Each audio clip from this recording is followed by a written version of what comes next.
लो लो लो लो लो चल रबिया के साली बा। हेलो हेलो पहलवान बोला तानी। हाँ हाँ पहलवान पहलवान बोलो तनी कहिया आवे के बा। हाँ आयम रक्षाबंधन में। रक्षाबंधन हाँ रक्षाबंधन में का करे अबू यहाँ कोनो भाई हो तू बारा ना। छोड़ छोड़ अटैची छोड़।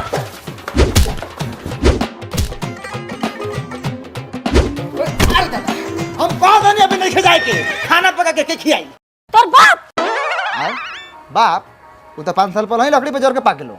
हाँ तो एक भौजाई हो नु खेला कड़ी छिनरी जो जाके का उहे बना के खियाता हूँ।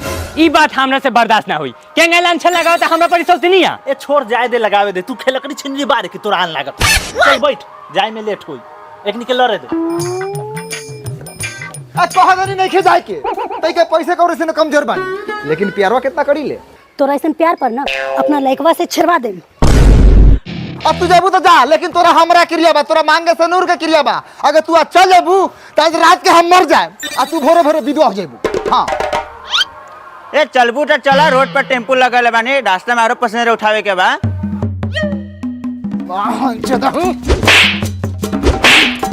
साले इहवा हमर घर उजरता आई सरहु के पसीने छुटल बा। जो साला ना जाई मेहड़ू हमर मान गेल बा। ए चला केने टेबल लगे बड़ा हम बिदवे रहम।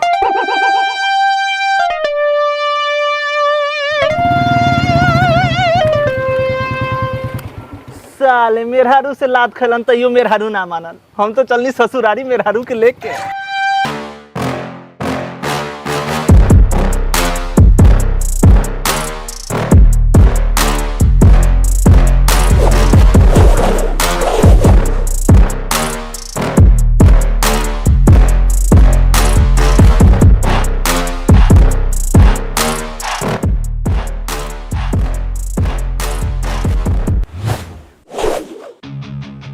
कहां निकाल मारे रे साला बाहर निकाल।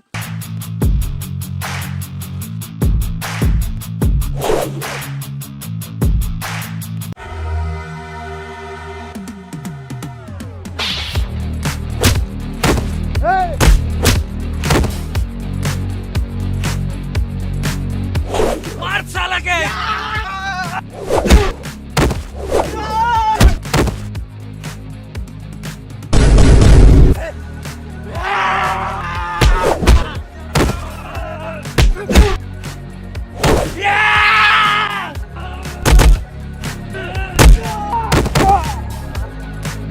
उठ साला उठ साला।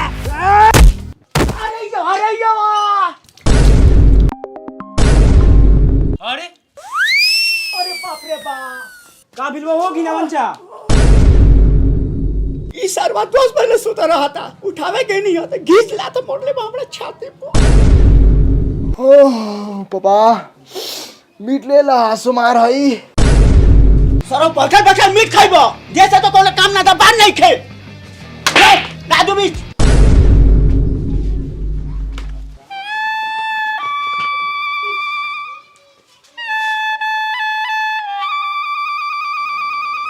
कारे मनिया बापुआ के लात से मारत रही बाप नु हऊ। ए ओकरा के थोड़ी मरनी है यार सपना देखत रहनी है मस्त साला गुंडा सके हगा हगा मारत रहनी है मुता मुता मारत रहनी है पदा पदा मारत रहनी है। जैसे बापुआ के मरले वैसे अगर हक देती तो ए ना हकती हो हम पापा हमार टाइट हगल हो साला तनका देर और पापा ना उठती हो नु तो मेन गुंडा के तो हम छेरा धरा देती छेरा। सपने में हीरो बनबे कि रियल में भी बनबे। बाकबूर रियल में बने के बाद तेरी सारा भोजपुरी स्टार के रिकॉर्ड हम ये तुरम मनी मेरा नाम बा हमार समझ ले। हाँ हाँ मालूम बा मनी मेरा नाम हो तोहर तू हीरो सके नु बारू खड़ी साले रे साला हाजीपुर में नु भोजपुरी फिल्म के शूटिंग होकत है। चलो तहाँ तू अपन जालवा देखो ये कहीं तोरा के रख लेबे। ये बंटी हम हीरो लेकिन लागे लेकिन ना रे रे साला चल पहले अभी तो तू हमारा लेखा लागत रे कहीं बाद में हीरो लेखा लगबे। चल रेडी हो। साले तू तो अपने छक्का लेकिन लगा लिस साला मेकअप कर लेम नु तो लड़की सा हीरोइन सा साला जौर खाली छत पे से कूद जाई मौगाट साले। मत करो कैमरा के बैटरी डाउन हो जाई हूं डायरेक्टर साला हमरा गांड फाड़ दी मार के। ए कैमरा बंद कर। आ गया साला दुगला के बच्चा से।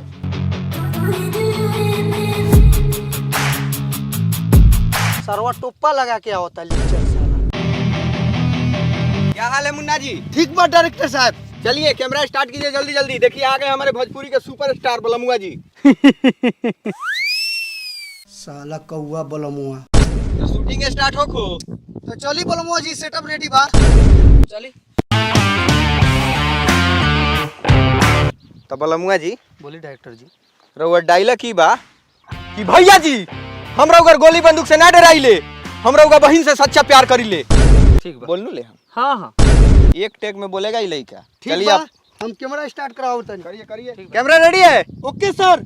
चलिए रोल कैमरा एक्शन। सुन ली भैया जी, हमरा और गोली या बंदूक से ना डराइले, हमरा और कट कट कट। कोई बात नहीं बलमुआ जी, होता है। चलिए second take. Roll camera action. सुन ली भरुआ जी। अरे ओ बलमुआ जी, भड़ुआ जी ना, भैया जी, भैया जी बोली। चलो रोल कैमरा एक्शन। सुन ली भैया जी, रउआ का गोली मार देम। साला अकलोल बकलोल गाना गा के हीरो बने आ जाले। कहा बलमुआ जी, कहा महाराज। का डायरेक्टर साहब एक टेक। का कुछ लौकत हो रे? ए नहीं करेंगे शूटिंग होगा था। चल लोग तो आगे बढ़। तोहर बाप साला शूटिंग करते हूँ चौर में। अरे साला भैंसी चरत हुए दिखावे ले ले का रे? ए हौका होता सेटअप लागल है। चल भैंसी चल। सुन ली भैया जी, हमरा और गोली बंदूक से हाय देखी डायरेक्टर साहब के दुन झाकता। का रे यहाँ छौड़ा छौड़ी के खेल होते। निकल साला यहाँ से। रे है ई साला टोपिया वाला कौन हो रे? वेशभूषा से ना बुझा तू साला, डायरेक्टर होता ही। डायरेक्टर है? हाँ चल चल। चली बलमुआ जी, भुलाई मत, याद रखी। चली रोल कैमरा एक्शन। भैया जी सुन ली, हमरा और बहन से ना डराइले, हमरा और गोली या बंदूक से सच्चा प्यार करिले। रे साला हई कथी है रे? हई ई कौन एक्शन है? कोनो बात पर नू ऐसे चौकल जलई। ओ एक बार चौक तो। वाह बेटा पप्पू चाके। प्रणाम भैया। रे साला चश्मीला कौन जात बारे? प्रणाम कला से जवाब नहीं के देत।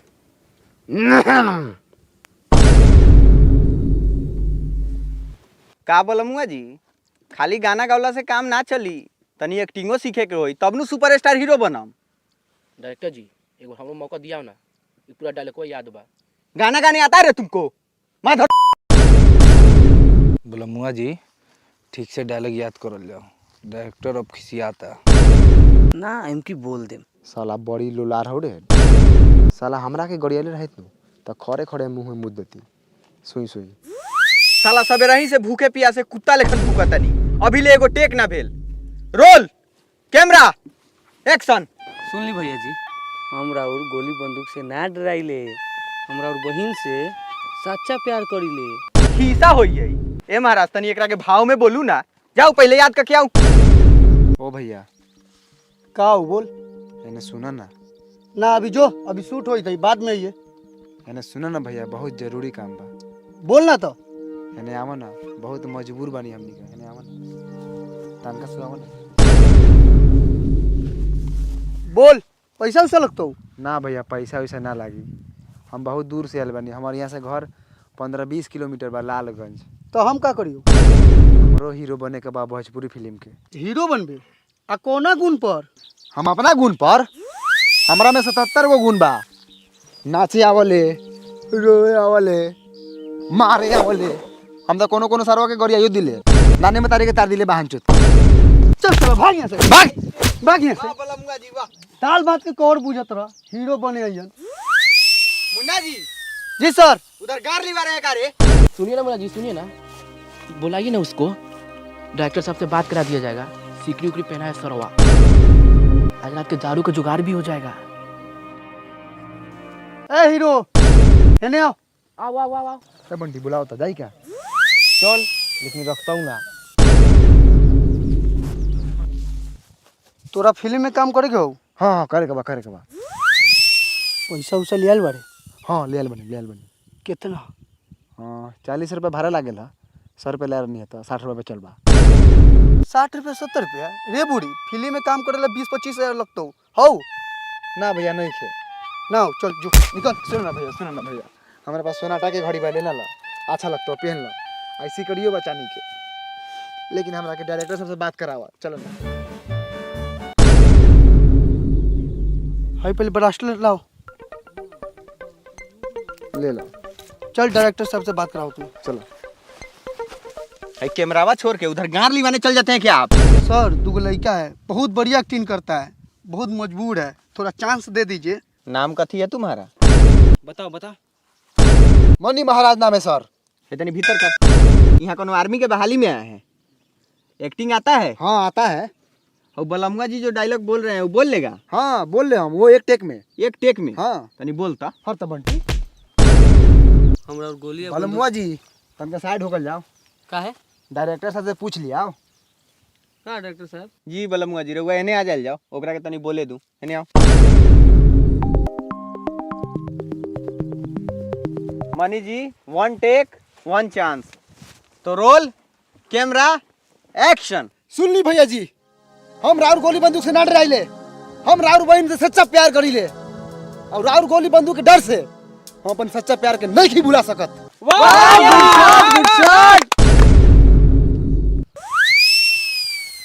गुड अच्छा एक्टर बारा तू लेकिन तोरा लेखन एक्टर रोड पर घूमत है। सिक्खू बलमुआ जी। काती सीखी गायकार नु बानी गायकार। जाना तनी रहुआ गायकार बनी बहुत इज्जत बा रहुआ। जाई प्रैक्टिस करी रहुआ। बैठा मनी महाराज बहुत अच्छा टेक देला है। शुक्रिया सर। शुक्रिया हो खेला मनी महाराज। ई लवंडा लेखन लइका कौन बा तोरा साथे? डायरेक्टर साहब ये हमार बेटा बा। बेटा? चाचा के हमरा। अच्छा वो कौन हो कोई सब बात छोड़ा। इतना बढ़िया एक्टिंग करता रहा पूरा गार फाड़े वाला तो गाना गावे तो आते हुई। गाना? हाँ हमारा गाना उना नावे लगावे ना वे लगावे ना सर प्रोड्यूसर साहब आओ तरन के ने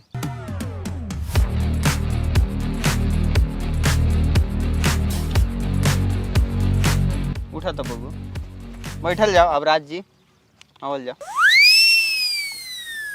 एक नया लड़का है एक्टिंग बहुत हार्ड है इसका। गाना कौन सा हिट हुआ है इसका? गाना तो हिट नहीं हुआ है क्योंकि वो सिंगर नहीं है। तो अब कहाँ चली? लेकिन सर ये लड़का बहुत मेहनती है बहुत अच्छा एक्टिंग करता है। यादव जी एक्टिंग का अचार डालना है क्या? मैं पैसा उसी फंसाऊंगा जिसे गाना गाना आता हो या फिर जो गाना गा के हिट हो। ठीक है बलमुआ जी गाना गा के हिट है इसलिए मैं इस पर पैसा फंसा रहा हूँ चाहे उसका शकल बंदर ऐसा ही क्यों ना हो। आप तो जानबे करते हैं भोजपुरी इंडस्ट्री किस तरह से है। सर ये सब बात तो हम जानबे करते हैं भोजपुरी फिल्म के बारे में। इसमें जो गायक है वही लीड रोल करेगा वही हीरो है। फिर भी आपसे एक बार सलाह ले लिए हैं। चलो मनी महाराज चल रहे लवंडा। बंटी नाम है। हाँ तो बंटी चल पानी पिलाओ सर को आ रहे हैं। लेकिन नहीं सारा सर गलत बा। लेकिन हम समझता नहीं हम तो फीलिंग के समझ सकीले मनी महाराज लेकिन हम का कर सकीले जब तू बोल रहा हनु है दिल के छू गेला। तोरा अगर हीरो बने के बाद तो 2-4 गो गाना गावा हिट द हम तोरा के हीरो बनाए। ई तो दोगला ही बा। आ सबसे बड़का दोगला बानी रउआ आ रउआ से बड़का तेगला बा साला प्रोड्यूसर साला 10 गायकार के हीरो बना दो तारा लोग। अब बढ़िया एक्टर में गुजरे नहीं। ओ सब गायकार दछियारे हो खलै। अरे सब लोग के बारे में थोड़ी कहता नहीं ओमे बनियो बा अच्छा एक्टिंग भी करल है अच्छा लागल है लेकिन सब लोग गाना गा के हीरो बनी तो कैसे ही बताई रहुआ। हम तोरा प्रॉब्लम समझ सकिले मनी महाराज तोर फीलिंग हम समझी ले लेकिन हम कुछ ना कर सकता नहीं है जे पब्लिक के डिमांड बहुत देवही के होई। सुन ला सबसे बड़का माधर आप लोग हैं जो साला आनर बानर को हीरो बना दे रहे हैं। अब बढ़िया एक्टर को चांस नहीं मिल रहा है। गांडू फ्रोस डायरेक्टर प्रोड्यूसर आप बहुत अच्छा एक्टर हैं। तब निकल माता। और सुन लो कान खोलकर भोजपुरी फिल्म में वही हीरो बनेगा जो गाना गा के हिट होगा। इसी तरह इसको हीरो नहीं बना रहे हैं। इसका एक गाना बहुत हिट हुआ है बलमुआ रात के तेल लेके घूमता। सुन ले उस सरवा गाना गले लगा तेल लेके घुमाता तो आज हीरो बनता।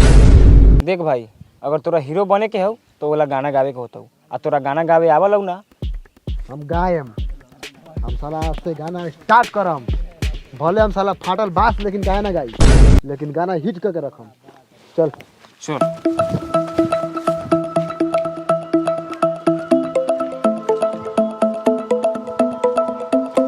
आई देखो भाई ये बा भैंसी खिलाकड़ी बेतिया का माल सेतिया में कितना दूध करा लो? कितनों करो से का मतलब है जब साला फ्री में ढहकाई दिल बानी तो दूध के लाने पूछा था लेवे के बा। हाँ लेवे के बाद ला पैसा ला। बंटी हाँ खोल के दे भैंसी।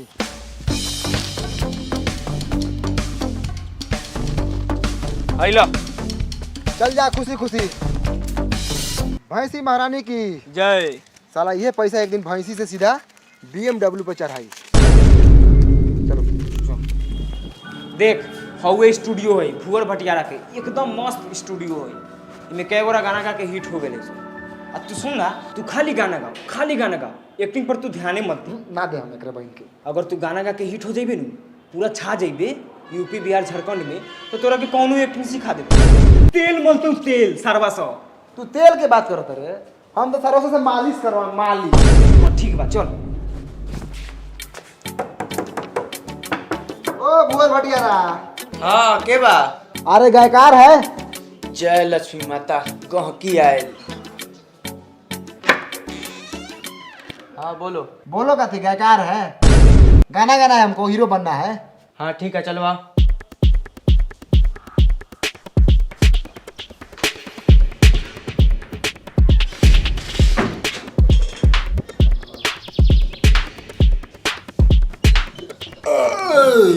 काइला ढकारा तारे रे। मच्छरी खा के नहीं मच्छरी। तो मछली खइले।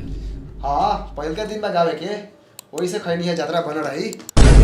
गाना गावे के हो? हाँ कौना ट्रैक पर? कौनो ट्रैक पर। ठीक बा 1000 रुपया निकालो। 1000 रुपया एगो गाना के? ना तो का 4 गाना के। लो भाई भैंसी को रुपया हवा। भटियारा जी गाना रिकॉर्डिंग करल जाओ, गर्मी लगता तू तनका बाहर निकलो, इनका से गवावे के बा। जो जल्दी।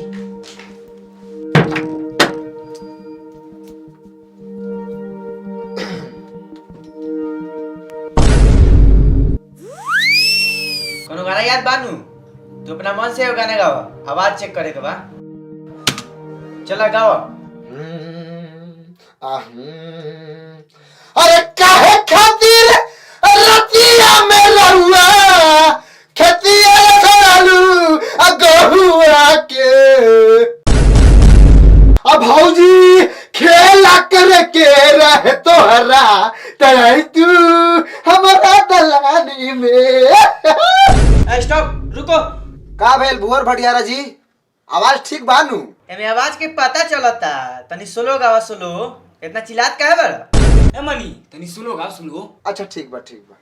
काहे खातिर रतिया में रउआ खेतिया लसरालू गेहूं के। अब भौजी खेला करे के रहे तोहरा तो आई तू दलानी। Stop stop stop.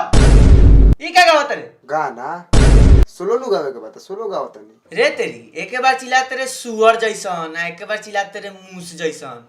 सियार लेखन गाव तनी मीडियम। हाँ हमार लाड़े चिल्लाई सियार लेके। ठीक है हाँ गावा। काहे खाते रउआ रतिया में खेतवा लसरालू गहूं के। ए रुकिए, निकलिए, आइए इधर। अब का भेले सरवा भुवरा के? का नाम बताओ? बंटी। लंटी? ए बंटी नाम बता। अच्छा बंटी बाबू उठिए। मानी बाबू आके बैठिए। जी भुवर भटियारा जी, गलती भेला का? ना कहाँ कोनो गलती भेल, लेकिन एगो बात कही। हाँ कहीं कहीं विश्वकर्मा कसम कहतनी, सरस्वती के लिए कहतनी, अपना बाप कसम कहतनी, अगर हम झूठ बोलत हो कम तो हम मातारी बाबू के छोड़ के नैहर रहे लगी। आ जिंदगी में कभी तोरा से गाना ना गावल जाई। काहे काहे? ए लेखन गाना गावल जाले, झाट लेखन तो आवाज बाटे। आई धरा अपन 1000 रुपया हमरा स्टूडियो के नाम लेके खराब करके। आ होइला हमर तरफ से 500। कृपया करके हमरा स्टूडियो में दोबारा मत आइयो। जय राम जी के। जय राम जी की। जय राम जी की भैंसी बेच लेनी है बंटी। जय राम जी की बहन बापा गान पर तू चल।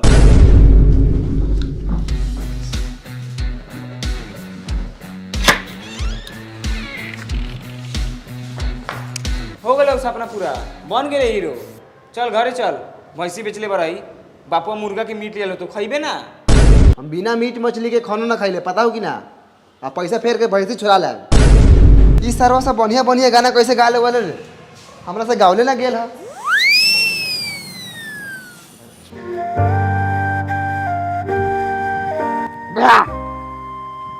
साला एक बात तक क्लियर हो गई, जौन साला गाना गा के हिट होई उहे हीरो बनी। एगो हम सरवा बानी, सारा आवाज में बजर पड़ल बा। और ऊपर से किस्मत भी खराब बा रे भगवान। रे साला कितना पिया तारे रे, मरनू जइबे। अब हीरो बनती बंद, लफा बनती चालू।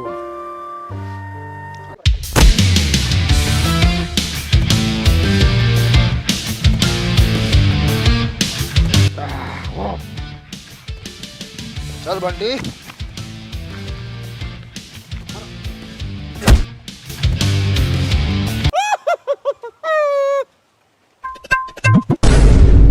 का रे इतना जोर से मरलो माथा ना फटलौ? हमार माथा बजर नु बा, बजर। ये पर लोहा गिरी तो लोहा पचक जाले। काहे कि हमार माई लेड़ी के तेल लगेले बा लइका में, लेड़ी के।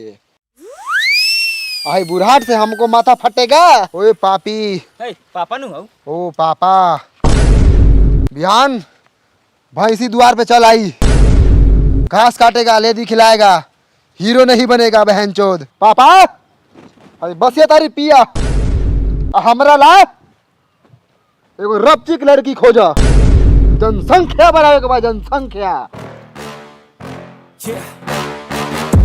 Please tell me that I can't, that I won't, that I fail, that I'll never make it out, yeah. Please tell me all the bad, never good, fill my head full of every single doubt, yeah.